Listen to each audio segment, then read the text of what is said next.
Welcome to Food Talk for Health, because you really are what you eat. Here is your host, Tonia King. My guest today is Dr. Partha Nandi. We're talking about his brand new book, Heal Your Gut, Save Your Brain, published by the Mayo Clinic, and already a New York Times bestseller. He says that cognitive decline is not your destiny, and that you can improve your brain function through small steps in gut health taken every day. Thank you so much for joining me today. Well, thanks for having me. I appreciate it. It's my pleasure. From reading your book, it seems that for you, when your father had the stroke, it seems that's what made you dig a little bit deeper into nutrition and brain health, it seems. Yeah, my dad was my superhero, right? This is a Renaissance man. He was brilliant and really pretty healthy. Tanya was never had any really medical problems. He was never admitted to the hospital. And all of a sudden, he had a stroke. Went through every workup possible, and everything was negative. And at that time, I said to myself, "There's got to be something we could have done." And that's what led me to try to pursue what is going on in the brains of, for example, of my dad, who was really otherwise healthy. And the research at that time, I didn't have the research, but now we have the research connecting the brain and the gut. You mean the brain and the gut are and I talk to my kids about this. The brain and the gut talk to each other more than two teenagers at a Taylor Swift concert. They're constantly talking and they're communicating all the time. It really is amazing, isn't it, how our gut plays such a big factor in everything.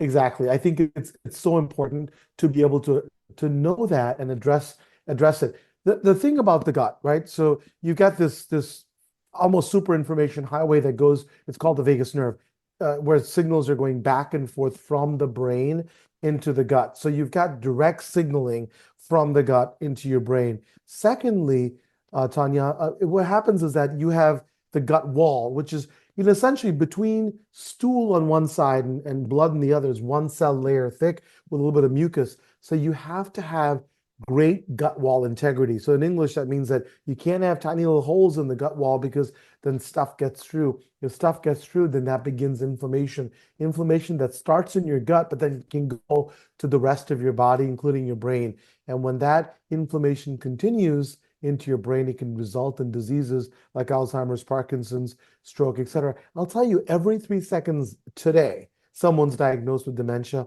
Every 6 seconds, someone's diagnosed with Alzheimer's. Every 4 minutes, someone's dying of a stroke. So this is an epidemic catastrophe that's happening. So again, when you can change the gut, you can change your brain, and it's even more than just cognitive decline. We're in a it seems like in a pressure cooker of stress everywhere we go. Whether you talk about something going on like an election or just your life, you have stressors everywhere.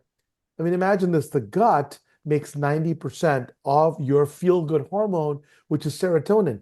And that blew my mind when I first knew it. But when I tell people, they go, "Really? Your gut's making that?" Absolutely. The gut microbiome, and we talk about it in my book, is a microbiome is a trillion-member army of bacteria, viruses, and fungi that are in your gut that actually make some of these products that can change your life. So it really is important to focus on the gut to be able to really decrease the diseases like my dad had. When you have Parkinson's, let's say at age 60, I would offer that it started at age 40 in your gut. Wow. If you have Alzheimer's at age 70, at age 50, you started having it. So, we see changes in the gut wall. I mean, imagine this, right? You have these things called Lewy bodies, which are what's present in your brain with Parkinson's.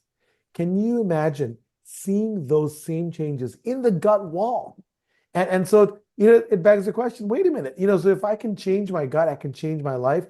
Absolutely. It takes guts to prevent brain disease. And as a gastroenterologist, I'm super geeked about that, because now, you have something simple that you can do. It's not like, buy this formula and do this and do that and 50 different things. In the book, I simplify it into 5 pillars that can really enhance your life, enhance your gut and your brain, and really your overall health. And I was going to ask you, you are a gastroenterologist, and I can't even say it, gastroenterologist. You can just call me a GI doctor. That's always easier. But your approach is really interesting, because it encourages us to think more about nutrition and what we put into our guts, because from there, it just takes off. 100%. And the gut, as you mentioned, and nutrition people, it's intuitive. People go, yeah, if I put stuff in my gut, it's of course, if you put crap in, you're going to get crap out. But I would say it's a little bit more even holistic than that. Here's what I would offer that before you do any of this stuff, right? Before you even care about what this, whoever this Dr. Nandi is that's I'm listening to, right? Before I even care about what this guy is saying, you have to have a why. The why is so important. You know, you're doing great work because you have a why. If you don't have a purpose-driven life, all of this is meaningless. So the first thing I tell my patients and even my kids, like, figure out why you're doing something. And objectively, as a scientist, not less than a dozen studies have shown that you can increase longevity, decrease not only brain diseases, gut diseases, but also cardiovascular diseases, autoimmune diseases, if you just have a purpose-driven life. Meaning that if you have the why, when you have the why, guess what happens? All the distractions don't become distractions anymore, right? Become more focused. I'm not talking about perfection here, but you know, when you get distracted, and a lot of us just don't know which way to go, we listen to whatever fads that's there. So when you have a purpose-driven life, you decrease something called the fight or flight mechanism. And what that means is this, you know, when we were in our hunters and gatherers, right? We were just happy to have lunch and not be lunch. We had a very specific purpose. But now, you know, I'm in Detroit. When I'm driving down the street, people are giving me all kinds of signals to let me know how bad I'm driving, or your boss is yelling at you, or your spouse is upset at you, or your teacher, whatever. There's so many places where this unabated stress, this unopposed stress is happening. You know, when we needed the stress, right? When you've got like a sporting event or a speech to give, having that stress is good. But when this stress on a microscopic level happens all day long, Tonia, what happens is that increases inflammation in your gut and elsewhere. A purpose-driven life balances that out. You know, if somebody gives me that Michigan hello, we call it the Michigan hello when they give me the middle finger when I'm driving down the street, I'm okay. You know, I don't let that affect it as much. So that's my first pillar, which is purpose-driven living. The second one is what you alluded to, which is food. And I don't mean a diet. To me, diet is failure, right? Any diet that my patients have been on, or if I've ever been on, is equated to failure because always don't do this or don't do that. It doesn't work. To me, it's a food plan. What you do is you figure out what you like, make it plant-based as much as possible. And I offer an 80-20 or 90-10 rule, which is that, you know, 80% of the time or 90% you do something unthinkable, which is get in your kitchen, actually go in the kitchen and actually make something and not just sit there and have coffee or watch TV. So if you make your whole foods 80-90% of the time, you know what's going in it, you avoid processed foods. If I go to a birthday party or if you're going to a party, you don't give them a menu list, right, and go crazy. You just say, listen, okay, I'll take that as my 10 or 20%. If you do that, you're still better than 95% of the country. So again, not a diet plan. If you have to have a diet or someone who needs direction, the Mediterranean diet is the best. Plant-based, very little red meat, lots of fruits and veggies and water and fiber. So that's my second pillar, which is food intake. The third one is movement. And it's not just movement in general. In Detroit, I do something that I enjoy. It's called vulture watching, Tonia. So I actually am in a building where I practice, where I can see this giant fitness center, 1,000 people go in there. And I love these vultures that are there. Come in various forms, Volkswagens, BMWs, and Teslas. They're circling the parking lot, looking for the absolute closest space so they can get in the gym. And if somebody could carry them in from their car and plop them on the treadmill, they'd be ecstatic. That is movement to them. To me, that's not movement. That is just going to the gym a couple times a week and then you sit on your behind the rest of the time. Movement with purpose is playing with your kids, walking your dog, you know, going in the garden. And how does that equate with gut health, right? I'm talking about gut health and brain health. The gut is a muscle. If you move your body, your muscle and your gut actually move. You create energy homeostasis so that your microbiome and your gut wall is in the best shape possible. So movement is critical, and we're creatures of movement. The fourth pillar is what you're doing here, which is community, right? Developing a community. We are creatures that survived through horrific times because we work together. I'll tell you, a great study that was done was called the Rosetta effect. Rosetta, Pennsylvania, really quickly, in 1950s, when everybody in the country was having heart attacks and dying of them, a physician stumbled upon this community of Italian immigrants in Rosetta, Pennsylvania. Very few, if any, heart attacks. People living to the 80s and 90s, and he was trying to find what is it about them, right? Couldn't understand it. Found out one isolating feature. community. These folks, Tanya, if you ask them, how are you doing? They actually want to know how you're doing. They're not just saying that and they're petrified that you may tell something more than just I'm good, right? They actually talk to each other, work together, cook together, live together. And that protective effect, we call it the Rosetta effect. And that spirit of community reduces what I talked about before, the fight or flight mechanism. It reduces inflammation, reduces cortisol in your body. So that's my fourth pillar, community. The last one is spirituality. When I tell my patients that, they look at me and they roll their eyes. Doc, I'm not going on top of a mountain and meditating today. I'm not doing that. I tell them, listen, you don't have to do that. You can just do something as simple as taking 5 minutes to breathe. That's spirituality. If you want to pray, that's great. If you want to do Tai Chi, yoga, I like meditation, but whatever you can do to get your place in the world, because a lot of us are lost with this unopposed, like, what am I here? What am I doing? And they just don't find their place in the world. When you do that, you again decrease that cortisol, decrease inflammation, which is unabated. So those 5 pillars, I think, can enhance not only gut health, but brain health, but your overall health. And when you do this, right, my kids, if you ever meet them and ask them, who is your dad's favorite superhero? They will unequivocally say, they will not say Spider-Man, they will not say Superman. It's always Batman. Because Batman's a regular dude, right? Regular dude has a bunch of toys and fancy cars that can really make him powerful. I offer to you is that people like me who are regular and people who are listening and watching, if you give them these 5 pillars, these tools, they become superheroes of their health, and you can really change the equation. And it's not just me talking about it. Evidence has shown that each one of these pillars can uplift your life. When you put them together, oh my gosh, you're like a health superhero for your gut, for your brain, and overall health. First of all, we're talking with Dr. Partha Nandi. I just love your passion for what you are doing and what you are sharing with us. It's just so exciting to hear somebody like you who has such research behind you and knowledge to make us feel how important it is. And you know what else I love about your book? You have these great recipes. Yes, ma'am. You have great recipes in the back. And I mean, I'm such a foodie, I can't help that. But you really make a point in talking about how nutrition is so important for Alzheimer's, stroke, Parkinson's, and how it can really maybe help us prevent those diseases, or at least maybe heal a little bit quicker after having them. Yeah, exactly. And I talk about my favorite recipe. It's just, if you get the book, it is on page 193, coconut curry chicken, man. I love my coconut curry chicken. Ooh, tell me how to make it.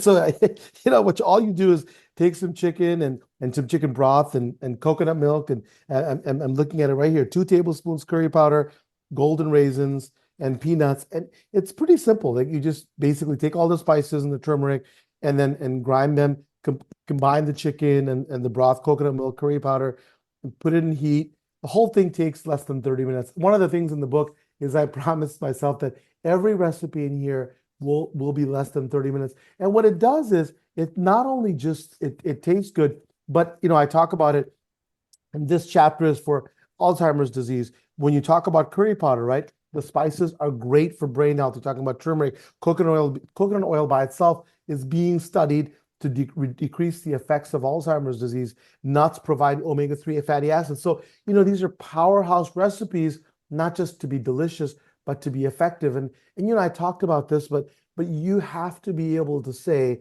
that your Alzheimer's that really affected you in your 70s can be changed when you are 50. That's when it started. So if you do things like these recipes, but again, and I'm serious, you have to get in your kitchen and you have to be able to make these meals. And people are just not interested. They'd rather look blankly at their phone, right? And check out the TikTok feed that they had and what people are doing instead of uplifting their health. And so, when we talk about simple things that you can do every single day, and it's got to be every single day, to me, you make one of these, in these 5 pillars, if you take one step of one of these pillars every single day, you can really change it. Lots of people get intimidated because they're saying, listen, I've been doing something for 50 years. How am I going to be able to change it? What I tell them is make one small step in each of these pillars every day. And over time, it's accumulative. One of my favorite athletes, Tom Brady, said, you know what? In his opinion, he's an ordinary athlete. But what he said was, consistency done every single day changes the equation over time. And that's the same thing with your health. And to me, it really takes guts to be able to do that. There's so many places, right? You can go astray.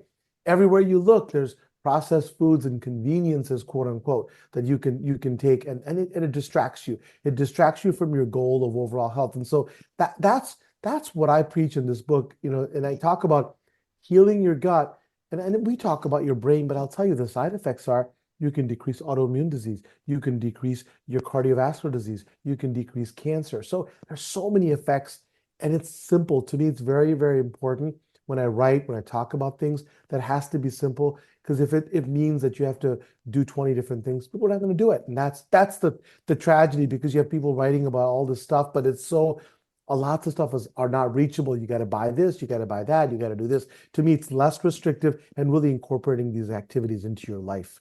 And just bringing it right down to the basics. And it's probably really important to think about developing these habits or lifestyle changes before there is a problem.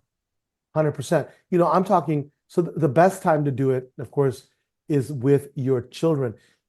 We haven't talked about this a lot, but the microbiome, that's the trillion member army that's in your gut. So that's the bacteria, the viruses, the fungi that are in your gut. And what they do is they actually can change the direction of your gut health. They can make the gut wall strong if need be, or if it can be weak if you give them the wrong stuff. So, what you talk about for my kids is that when they're young, that's the best time to really make this army the strongest it can be. But it doesn't mean that, if you already are afflicted with cognitive decline or having these diseases, you can't make an impact. Of course you can, but the time to do it is when you're not symptomatic, right? So when I talk to people, that if they're saying, well, I'm okay, I'm not having any problems, if I go into your gut, right, and if I show you the effects of that pepperoni pizza with the cheesy fries and the diet drink, right, all put together in that gut, that is an atomic bomb.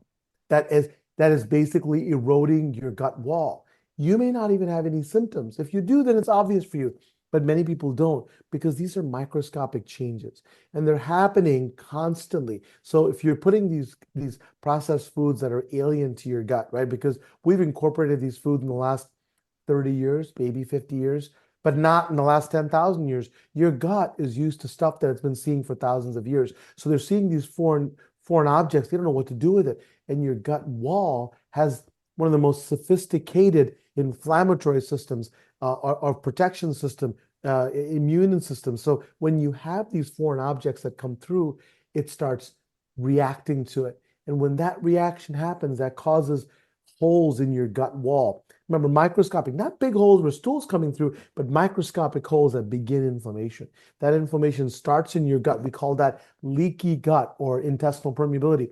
That leaky gut, remember, between stool and blood is one cell wall, stool on one side and blood on the other. So if there's a leak, stuff is going through in your blood and it's spreading all throughout your body, the inflammation, including your brain. There's something in the brain called the blood-brain barrier.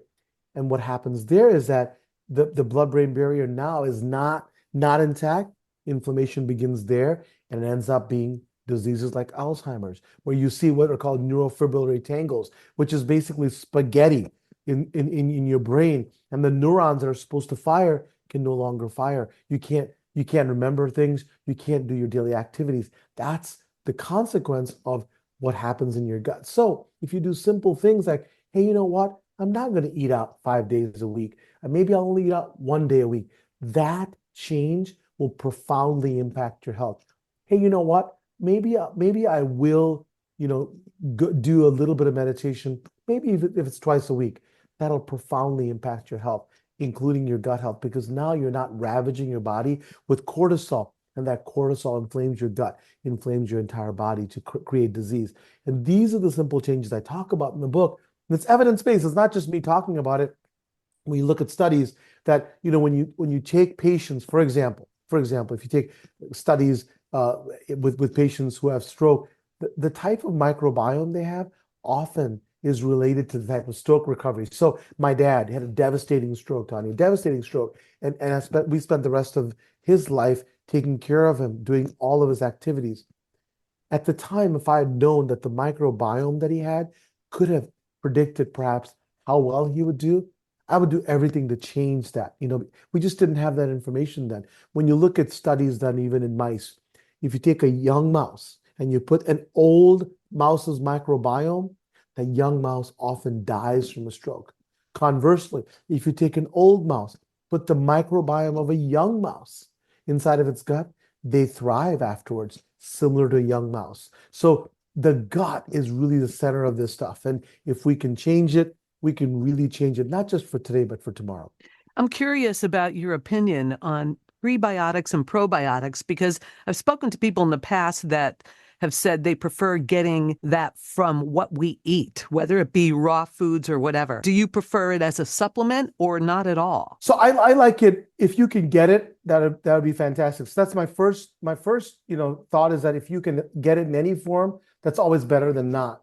But if I had a preference, would I eat an apple besides taking a supplement? Absolutely. Have an apple. Increase your fiber. It's as simple as that, right? Increase some of the foods that's the rainbow. You may not like an apple, maybe, I don't know, you like a pomegranate or you like a peach. Pick the foods that you like that have increased fiber. That's a prebiotic.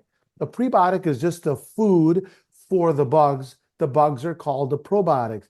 Those are bugs that are in your intestinal system that you want to add.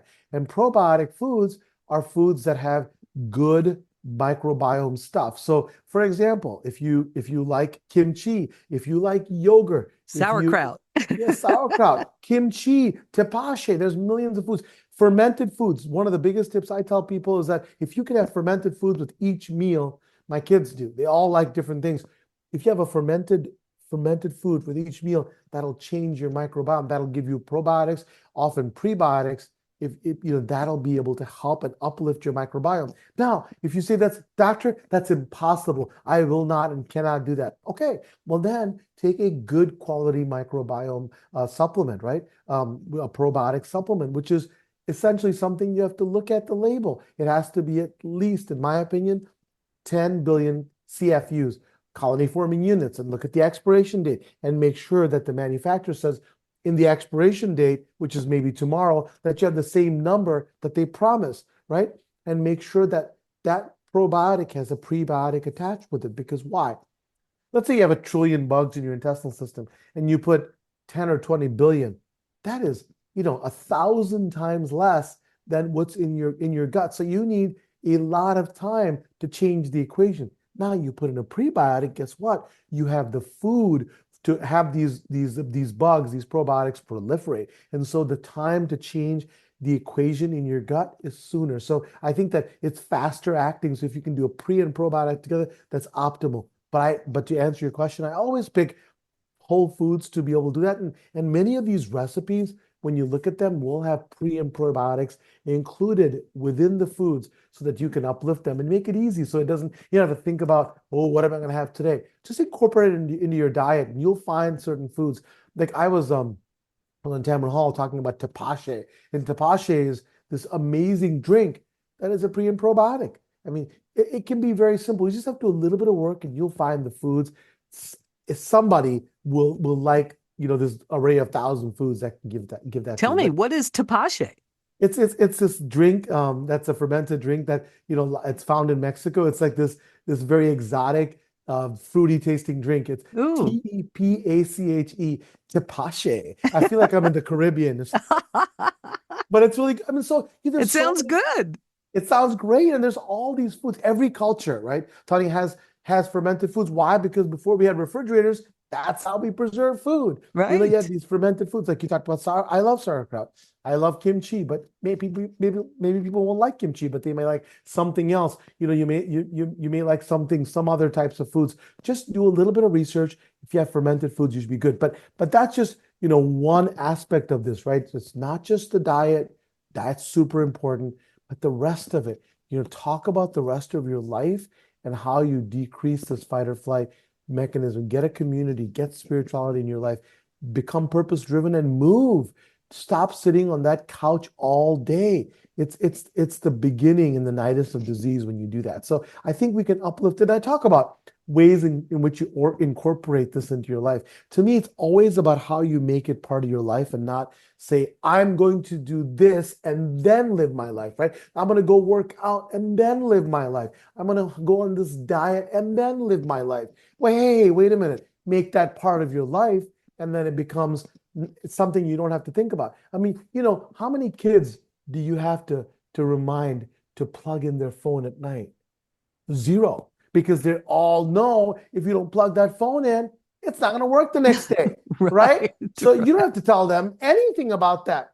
So it's how do you make it part of your being? And that's what we talk about, that it really takes guts to be able to do that. And you have to really make yourself understand, this is my purpose, to be able to get the best health. And to me, it's because I want to be around, right, for my kids and grandkids, not in a nursing home, not next to tubes, but really thriving, giving them my knowledge and enjoying it. And you can do that. There are blue zones, and you already know this probably, Tonia, but there are blue zones all around the world. Oh, yeah. That talk about what I do, they do what I talk about, rather. And they're centenarians, and they live fulfilled lives, and not the lives that we're having in North America. To me, every nursing home is full. Every assisted living is full. People are, constantly, getting debilitated from these diseases. And I tell you, that future is not inevitable, and we can change the equation. But we've got to do it right now. We can't wait for somebody to tell us. We've got to look at, like my book and others and ideas, and really be able to say, how can I change my life based on those?